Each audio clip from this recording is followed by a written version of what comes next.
বড়ই টেরা। তোমরা এখন যাও।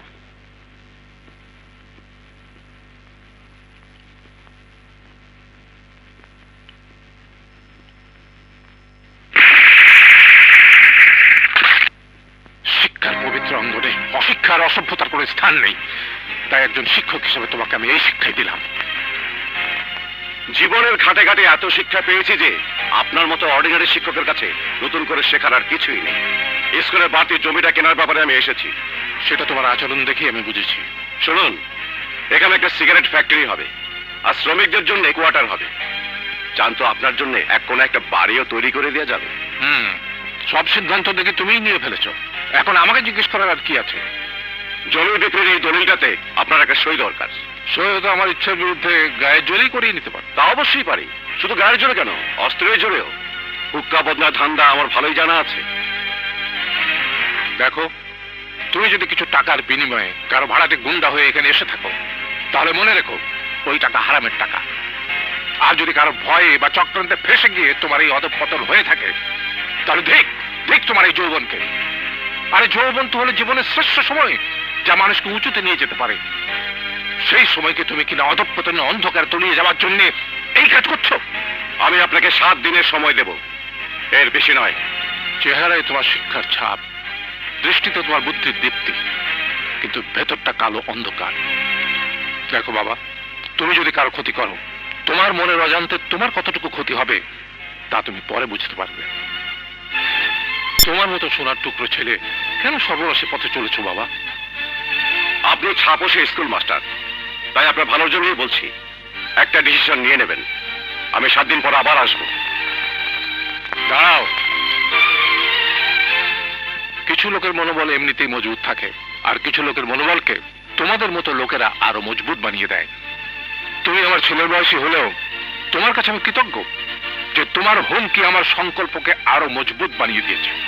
শুনে রাখো, এই জমিতে স্কুলই থাকবে, প্রয়োজনে স্কুল আরো বড় হবে, পাশে কলেজও হবে, কিন্তু দেশের লোককে নেশাখোর বানাবার জন্য কোনো অবস্থাতেই বসের বিঘার মতো লোকেরা এই জমিতে সিগারেটের কারখানা গড়ে তুলতে পারবে না। Now get out and get lost!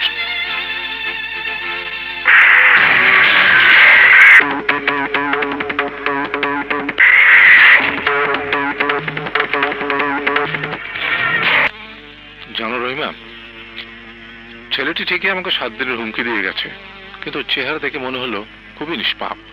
দেখলাম ওর চোখে মুখে একটা আগুন। ওই ছেলেটির নাম পরিচয় কি বাবা? ওর নাম করিম, রহিম, মুরাদ, আকাশ, যাই হোক না কেন, ওর আসল নাম মাস্তান। না না, এভাবে বলে না মা, দুনিয়াতে কেউ মাস্তান হয়ে জন্মায় না, তাই ওর আসল নাম গুন্ডা বা মাস্তান হতে পারে না। শাবাশ বাচ্চু, শাবাশ। 20 লক্ষ টাকার কন্ট্রাক্ট এত তাড়াতাড়ি সেরে আইলি। ওস্তাদ, তুমি তো জানো তোমার এই বাচ্চা কন্ট্রাক্ট জিততেও সময় নেয় না, আবার হারতেও সময়। তাইলে কি হাই যাইছস? হারিও নাই, জিতিও নাই, কেবল পরীক্ষা দিয়ে আসছি। তা পরীক্ষার ফলাফলটা কি, পাস না ফেল? 7 দিন পরে জানবা। হ্যাঁ,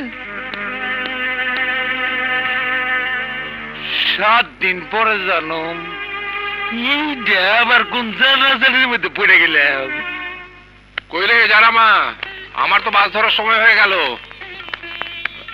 বাবা, শহরে যাবার দিন এলেই হলো, তোমারও মাথা খারাপ হয়ে যায় আর সঙ্গে সঙ্গে আমাদেরও পাগল বানিয়ে ফেলো। এখন বাজে মাত্র 9টা, আর বাস হলো সেই 11টায়। এখনই কিনা তুমি? আরে বুঝিস না কেন, স্কুলে মাস্টারদের বেতনের টাকা তুলতে শহরে যাচ্ছি। কত বড় জরুরি কাজ এটা। মাস্টারদের বেতনের টাকা যদি সময় মতো দিতে না পারি, তাহলে ওরা ছেলে মেয়েদের শেখাবে কি? অভাবের তাড়নায় মানুষের অনেক কিছু শেষ হয়ে যায়। আমি যাই যারা। দাঁড়াও, এনায়েতপুর হাই স্কুলকে গড়ে তোলার জন্য তুমি তোমার রক্ত পানি করে দিয়েছো, কখনো কি ভেবেছো এর বিনিময়ে কি পাবে? শিক্ষকদের কাজই হচ্ছে দান করে যাওয়া, বিনিময়ে কিছু গ্রহণ না করা। বাবা, অর্থবিত্ত আমাদের নেই, কিন্তু আমাদের বড় সম্পদ এই যে তুমি আমাদের বাবা। বাবা, শহরে যাচ্ছ, সাবধানে থেকো, কারণ ওই শহরের একটি ছেলে এসে তোমাকে হুমকি দিয়ে গেছে। হ্যাঁ বাবা, আলী ঠিকই বলেছে। মারে, হুমকির কাছে মাথা নত করলে মাথা উঁচু করে মানুষ হওয়া যায় না, এ কথাটা চিরদিন মনে রাখিস।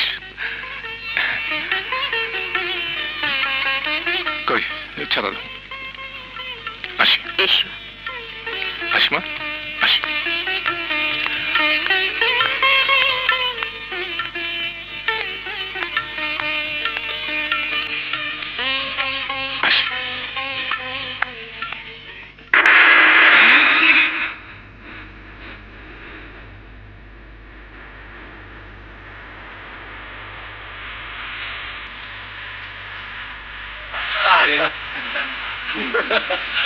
আরে নে খা।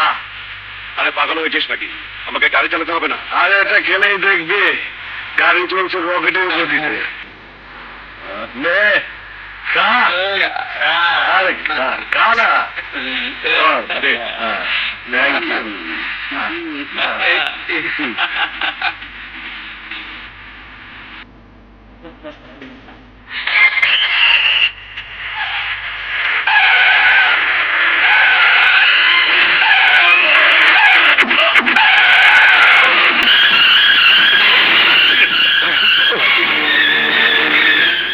মাস্টার সাহেব, মাস্টার সাহেব,